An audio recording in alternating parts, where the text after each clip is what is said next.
Assalamu alaikum, welcome back to the new video of transformations. This time around we will be starting off with the transformations और इसके अंदर हमारे पास चार different topics, सब topics है which are translation, enlargement, reflection and rotation. और ये चारों सब topics जो हैं इनकी कुछ short descriptions भी आपके सामने मैंने mention की हुई हैं. जैसे translation जो है it is just slide. अब ये sliding क्या है इस पे further अभी हम discussion करेंगे because this video is all about translation. फिर enlargement है which is zoom in and zoom out, reflection है which is called flipping and rotation है which is called turn. अब आप कोई भी ट्रांसफॉर्मेशन का अगर क्वेश्चन कर रहे हो तो आपने ये चार चीज़ें याद रखनी है कि एग्जामिनर आपसे क्या क्या पूछ सकता है. तो ये हमने जब भी ये जो सब टॉपिक्स हैं हमारे ट्रांसलेशन, एनलार्जमेंट, रिफ्लेक्शन और रोटेशन, उसके अंदर हमने ये चारों कंपोनेंट्स को कवर करना है. यानी हमें ट्रांसफॉर्मेशन को डिस्क्राइब करना आना चाहिए. डिस्क्रिप्शन में है जी कि ये कौन सी टाइप ऑफ ट्रांसफॉर्मेशन है, ट्रांसलेशन है, either it is enlargement, reflection है या रोटेशन है. फिर उसका शॉर्टकट हमें पता होना चाहिए. एग्जामिनर आपसे शॉर्टकट के बारे में नहीं पूछेगा लेकिन आपको ये पता होना चाहिए. तीसरा, एग्जामिनर आपसे मैट्रिक्स के बारे में पूछ सकता है. और चौथा, एग्जामिनर आपसे कंस्ट्रक्ट करवा सकता है डिफरेंट ट्रांसफॉर्मेशंस, तो उसके बारे में भी हम सीखेंगे. Now starting of with the translation, आपके सामने एक ग्राफ गिवन है और इस ग्राफ के ऊपर दो ट्रायंगल्स शो की हैं. एक triangle is A B C and the second triangle is A dash, B dash and C dash. जो ब्लैक ट्रायंगल है दैट इज द ऑब्जेक्ट और जो रेड ट्रायंगल है दिस इज एन इमेज. यानी इसका मतलब है कि ऑब्जेक्ट जो है which is the A B C, इसको इमेज के ऊपर कन्वर्ट किया गया है, राइट. जिसका मतलब है मैंने ट्रायंगल ए बी सी को triangle A dash, B dash, C dash के ऊपर ट्रांसलेट किया है. Triangle A dash, B dash and C dash. ये हम डैश क्यों यूज़ करते हैं? जब हम किसी ओरिजिनल ट्राइंगल को या ओरिजिनल शेप को मूव करते हैं तो उसी शेप के वही अल्फ़ाबेट्स हम यूज़ करते हैं लेकिन उनके ऊपर डैशेस लगा देते हैं या उनको डिफ्रेंशिएट करने के लिए कुछ इंडिकेशंस लगाते हैं. In this case we have used the dash. तो हर इमेज के, हर ट्रांसफॉर्मेशन के अंदर आपके पास एक ऑब्जेक्ट शेप होगी और जब आप उसको ट्रांसफॉर्म करेंगे किसी और शेप के अंदर या किसी और प्लेस में तो वो शेप आपकी इमेज बन जाएगी. इस वाले केस के अंदर हमें ऑब्जेक्ट और इमेज दोनों दिखाए हुए कि triangle A B C is converted into triangle A dash, B dash and C dash.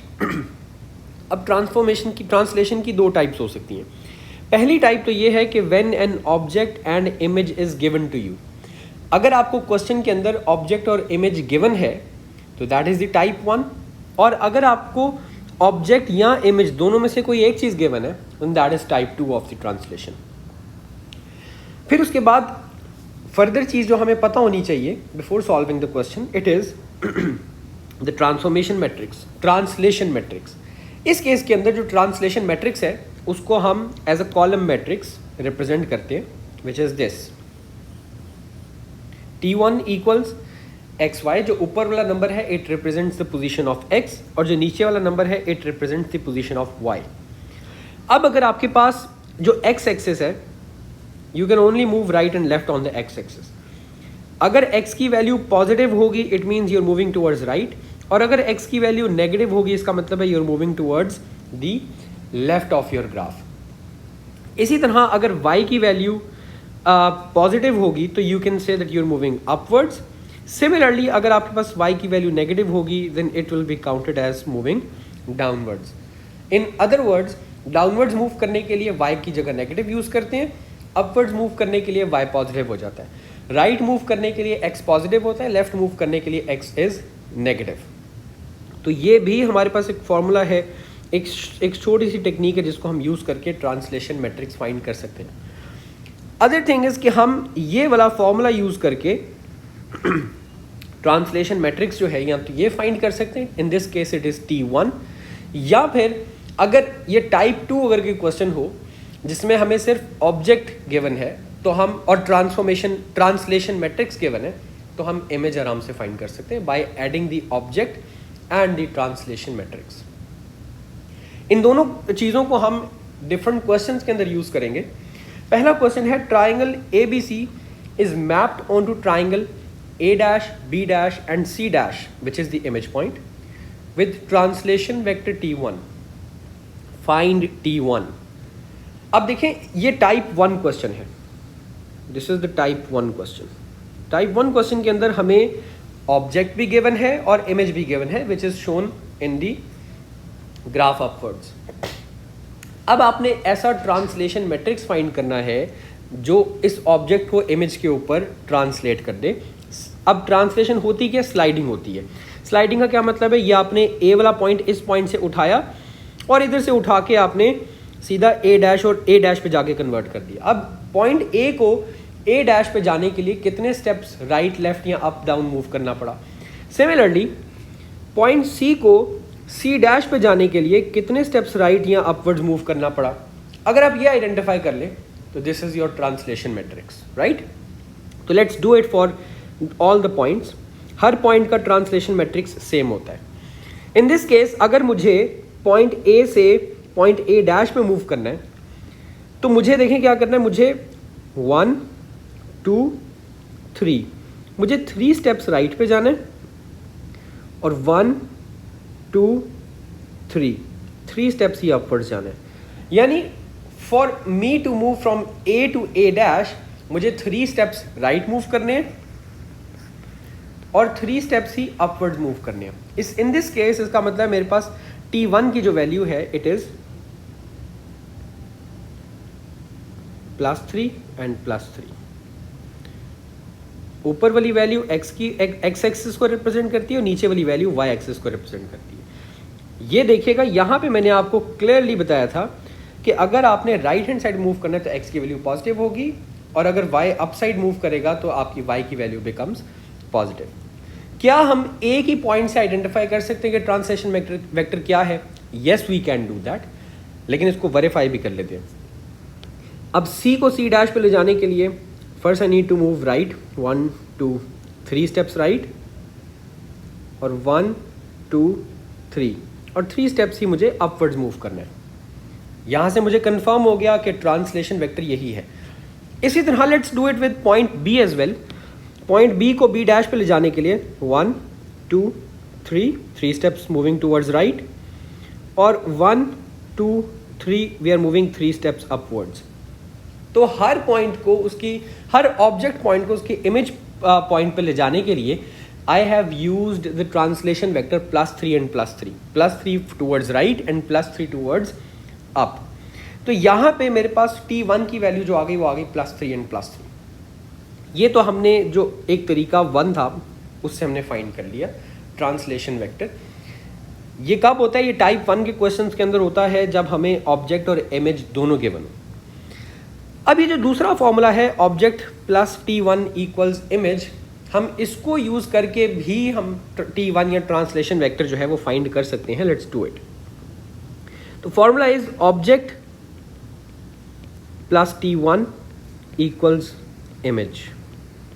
अब मैंने अपनी डायग्राम के अंदर से 2 पॉइंट्स पकड़ने, एक ऑब्जेक्ट पॉइंट और एक image point. In this case I am picking point A and I am picking point A dash. Point A जो है it is 2 and 2 and point A dash is 5 and 5। अब मैंने vectors में आपको बताया था कि अगर हमने इस पॉइंट ए को कॉलम वेक्टर में कन्वर्ट करना है तो I can also write it as 2 and 2। Similarly this A dash can be written as 5 and 5। अब ऑब्जेक्ट जो है दिस इज ऑब्जेक्ट ए, जब इसके अंदर ट्रांसलेशन वेक्टर ऐड होता है तो यू गेट ए डैश। अब मेरे पास ए डैश भी गिवन है, मेरे पास ए भी गिवन है। All I need to do is to find T1। T1 को सब्जेक्ट बना लूंगा, T1 equals A dash minus A. तो the value of T1 is A dash which is 5 and 5 minus 2 and 2। अब ये प्योरली मैट्रिक्स का question बन गया, matrices का। वी नो कि हम x को x की वैल्यू से सब्ट्रैक्ट करते हैं। 5 minus 2 is 3 which is positive 3। Similarly 5 and 2 again positive 3। तो हमारा T1 जो है इट इज़ अगेन 3 and 3। तो आप चाहे इसको ट्रांसलेशन करके यानी ग्राफ देख के क्वेश्चन सॉल्व कर लें या ऑब्जेक्ट और इमेज पॉइंट इसके अंदर सब्स्टिट्यूट करके T1 फाइंड कर लें, either way your answer is going to be correct. तो T1 मेरे पास आ गया +3 and +3। Now we have another question, this is the question of type 2। इस क्वेश्चन के अंदर वो कहता है triangle PQR is mapped on to triangle P dash Q dash and R dash. PQR is the object और ये इमेज के ऊपर कन्वर्ट करें P डैश Q डैश और R डैश के ऊपर, और ट्रांसलेशन वेक्टर जो है उसने दे दिया विच इज 4 and 2। +4 का मतलब है 4 स्टेप्स राइट और +2 का मतलब है 2 स्टेप्स अप। हम इसको कैसे प्लॉट कर सकते हैं? एग्जैक्टली इसी तरह जिस तरह हमने ऊपर वाली डायग्राम को देखा था। P को P डैश में ले जाने के लिए I need to follow the steps, 4 steps right, 1 2 3 4 and 2 steps upwards, तो 1 and 2, दिस इज +2। ये वाला पॉइंट मेरे पास आ गया P डैश, ठीक है, इसको मैं इस साइड पे करता हूँ।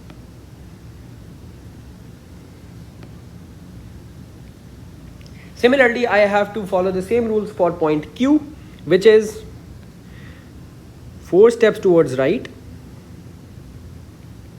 and 2 steps upwards. This is point Q, Q dash, and for point R,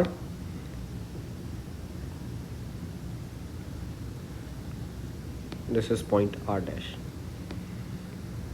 अब now you have to see something here कि P वाला point is connected with Q. Similarly, P dash वाला point will get connected with Q dash. Q वाला point is connected with R. Q dash point will get connected to R dash. Lastly, P is connected to R, and P dash will get connected to R dash. And for much clarity, मैं ये जो पीछे diagrams बनाई हैं इनको मैं erase करूँ। तो मेरे पास ये आ गई P dash, Q dash and R dash, the diagram that I wanted to have with the translation vector 4 and 2। तो एक्चुअली हुआ क्या है, मैंने PQR which was the object of our question, मैंने इस ऑब्जेक्ट को उठाया, पिक किया और P डैश Q डैश और R डैश की जगह प्लेस कर दिया। Now which is the image point, image shape of PQR। तो मैंने PQR को स्केच तो कर लिया, अब मुझे P डैश Q डैश और R डैश के कोऑर्डिनेट्स भी फाइंड करने थे। तो from the graph I can find कि P डैश Q डैश और R डैश के कोऑर्डिनेट्स क्या हैं। P डैश के coordinates from the diagram are 5 and 5। R dash के कोऑर्डिनेट्स आर 8 and 7, ठीक है, बल्कि कोऑर्डिनेट्स का है तो हम इसको कोऑर्डिनेट फॉर्म में लिखेंगे, not in the column vector form. P dash will be 5 and 5, R dash will be 8 and 7 and Q dash will be 8 and 5। इसी क्वेश्चन को आप इस फॉर्मूला वाले मेथड से भी कर सकते थे, object plus T1 equals image. एक आपको करके दिखा देता हूँ। ऑब्जेक्ट इज लेट से पॉइंट P प्लस जो कॉलम वेक्टर है T2, अगर इसको ऐड करें तो you get P dash, you should get P dash. P के कोऑर्डिनेट्स आर 1 and 3, तो this is 1 and 3 plus T2 is 4 and 2, it is given already. This should be equal to P dash, and P dash equals 4 plus 1 is 5 and 3 plus 2 is 5. तो P dash मेरे पास आ गया 5 और यहाँ से मुझे कंफर्म हो गया कि my answer was correct. Let's solve a few other questions for the translation. वो कहते हैं the diagram shows triangle ABC and D. Diagram के अंदर दो ट्राइंगल्स दिखाए हुए हैं and a part of a graph is shown. वो कहते हैं the single transformation P maps triangle A onto B. Triangle A जो है it is being shaped into triangle B, right? Describe fully the single transformation P. वो कहते हैं बताएं जी ये ट्रांसफॉर्मेशन है कौन सी। तो बेटा इसका आंसर आपने लिखना है it is translation, as you can see कि स्लाइड किया हुआ है, एक उठा के बी के ऊपर रख दिया गया, ठीक है। इस स्लाइडिंग का कैसे पता लगेगा? ओरिएंटेशन।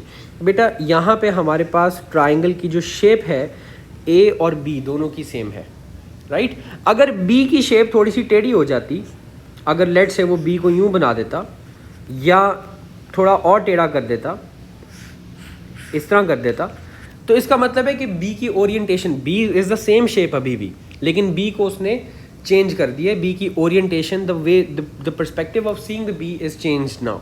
अगर आपके पास वो पर्सपेक्टिव चेंज नहीं होता and if you think and if you believe कि आपका ट्राइंगल ए जो है वो ट्राइंगल बी के ऊपर सिर्फ स्लाइड करके लेके जाया जा रहा है, तो that falls under the category of translation. तो उसने कहा इसको डिस्क्राइब कर दें, तो और ये 2 मार्क्स का है, तो पहला मार्क तो आप यहाँ पे अचीव कर लेते हैं टू आइडेंटिफाई कि ये ट्रांसफॉर्मेशन है कौन सी, in this case it is translation. और क्योंकि ऑब्जेक्ट और इमेज पॉइंट मुझे गिवन है, तो I need to identify translation vector to translation across translation vector which is T रख लें, T1 रख लें, T2 रख लें, एनीथिंग। ट्रांसलेशन वेक्टर भी हमें बताना है कि किस ट्रांसलेशन के पॉइंट्स के थ्रू हमें ये शेप मिली है। तो कोई से भी 2 कॉरेस्पॉन्डिंग पॉइंट्स पकड़ लें, ट्राइंगल ए और ट्राइंगल बी के जो दोनों सेम पॉइंट्स हैं उन दोनों को देख लें। तो 1 2 3 we have to go 3 steps right, तो x की वैल्यू आ जाएगी -3। And how many steps you had to go up and down, तो दैट इज़ 0। हमें अप या डाउन मूव नहीं करना पड़ा। तो इन दिस केस हम कह रहे हैं ट्रांसलेशन अक्रॉस t -3 एंड 0। तो I have received the second mark here. तो this is how marks are divided into the question. एक और क्वेश्चन सॉल्व करते हैं, वो कहते हैं the diagram shows triangle ABC and D। Again a type 1 question, इसके अंदर हमें ऑब्जेक्ट और इमेज गिवन है, ठीक है। वो कहते हैं कि जी describe fully the single transformation. वो कहते हैं जी सिंगल ट्रांसफॉर्मेशन बता दें that maps triangle A on to triangle B. तो अगेन ट्राइंगल ए जो है ट्राइंगल बी के ऊपर ट्रांसफॉर्म हो रही है। देखें ट्राइंगल ए और ट्राइंगल बी का साइज सेम है, ओरिएंटेशन भी सेम है, ठीक है। साइज किस तरह पता लगेगा सेम है, कोई सी भी 2 कॉरेस्पॉन्डिंग साइड्स पकड़ लें। इन दिस केस ए की जो हाइट है it is of 2 units, 2 boxes cover करिए। बी की जो हाइट है इट इज़ ऑल्सो 2 यूनिट्स। इसी तरह बी का अगर आप बेस देख लें तो 1 2 3 4 4 यूनिट्स और ए की बेस भी 1 2 3 4 4 यूनिट्स है, ठीक है। तो इसका मतलब है कि इनका साइज और इनकी ओरिएंटेशन सेम है। तो ट्राइंगल ए और ट्राइंगल बी को हम स्लाइडिंग के पॉइंट ऑफ व्यू से देख सकते हैं। तो first of all first mark हम यहाँ पे अपना क्या कहते हैं इंश्योर करेंगे, दिस इज ट्रांसलेशन। 1 मार्क हमने यहाँ पे रिसीव कर लिया। और हमें बताना है कि translation across which translation vector. तो उसके लिए आई नीड टू आइडेंटिफाई कि ट्रांसलेशन वेक्टर क्या है। It's easy, we know how to do that. कोई से भी 2 कॉरेस्पॉन्डिंग पॉइंट्स पकड़ें, दोनों ट्राइंगल्स के सेम पॉइंट्स। सबसे पहले हम एक्स एक्सिस में मूव करेंगे, तो 1 2 3 4 5 6। तो हम 6 स्टेप्स पीछे मूव करें हैं तो -6, और 1 2 3 एंड 3 स्टेप्स अपवर्ड मूव किए हैं तो +3। तो -6 and +3 is the translation vector that is used to represent the translation from triangle A to triangle B. Let's look into another question, which is the last question for today's video. The diagram below shows 3 triangles Q, R and S. 3 triangles show कर दिए। अब now this is a type 2 question. Why? क्योंकि उसने हमें इस जगह पे translation vector बता दिया हुआ है और हमें सिर्फ ऑब्जेक्ट गिवन है। कैसे पता? वो कह रहा है triangle T is the image of triangle Q. वो कहता है एक ट्राइंगल है ट्राइंगल टी, ठीक है, ये इमेज है। हमारे पास फॉर्मूला था equals T plus object, object plus T equals image, ठीक है। तो triangle T is the image of triangle Q under a translation which is -2 and 1। तो ट्रांसलेशन वेक्टर हमारे पास गिवन है, इट इज -2 and +1। तो वो कहता है draw and label triangle T. तो अब इसको करने के 2 तरीके हैं, या तो आप फॉर्मूला यूज कर लें या फिर डायग्राम को देख के ट्रांसलेशन वेक्टर यूज करके सिंपली आइडेंटिफाई कर लें कि आपके पास पॉइंट्स कहाँ पे आ रहे हैं। तो मैं अगेन इसको दोनों तरीकों से सॉल्व करूंगा। ट्राइंगल क्यू को मुझे इस ट्रांसलेशन वेक्टर में मूव करना है। तो क्यू का एक पॉइंट मेरे पास ये है, -2 का मतलब है 2 स्टेप्स बैकवर्ड्स, तो 1 and 2 स्टेप्स बैकवर्ड्स आ गए, और +1 का मतलब है 1 स्टेप्स अप, तो 1 स्टेप ऊपर चले गए। तो ये तो मेरे पास Q का ये पॉइंट था, this point now stands here. अब ट्राइंगल क्यू के अंदर क्योंकि मेरे पास 3 पॉइंट्स हैं और तीनों पॉइंट्स को मुझे ट्रांसलेट करना है, तो मैं इन तीनों पॉइंट्स को नाम दे दूंगा। Now this is the tip, this is an important tip, always name your triangle.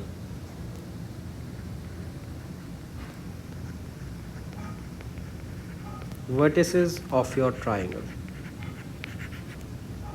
ये बहुत इंपॉर्टेंट टिप है, इसके बगैर आपने अपने ट्राइंगल्स को मूव नहीं करना। तो क्यू ट्राइंगल को मैं नाम दे देता हूँ, let's say A B and सी। तो पॉइंट ए को जब मैं मूव करूँगा, ट्रांसलेट करूँगा across the translation vector -2 and 1, this will be translated on to A dash. इसी तरह बी को ट्रांसलेट करूँगा -2 steps backwards, 1 2 steps backwards and 1 step up, this point is b dash। Similarly अब मैंने सी को मूव करना है, सी के लिए भी same strategy, 2 steps backwards and 1 step up, तो ये मेरा आ गया पॉइंट सी डैश। अब कनेक्ट कैसे करना है, ए बी के साथ कनेक्टेड था तो डायग्राम के अंदर भी ए डैश बी डैश से कनेक्ट होगा, B and C were connected together, B dash और सी डैश कनेक्ट हो जाएंगे, ए और सी आपस में कनेक्टेड थे तो ए डैश और सी डैश आपस में कनेक्ट हो जाएंगे। तो ये मेरे पास आ गया ट्रायंगल टी, जो कि उसने मुझे कहा था ड्रॉ करने के लिए और लेबल करने के लिए।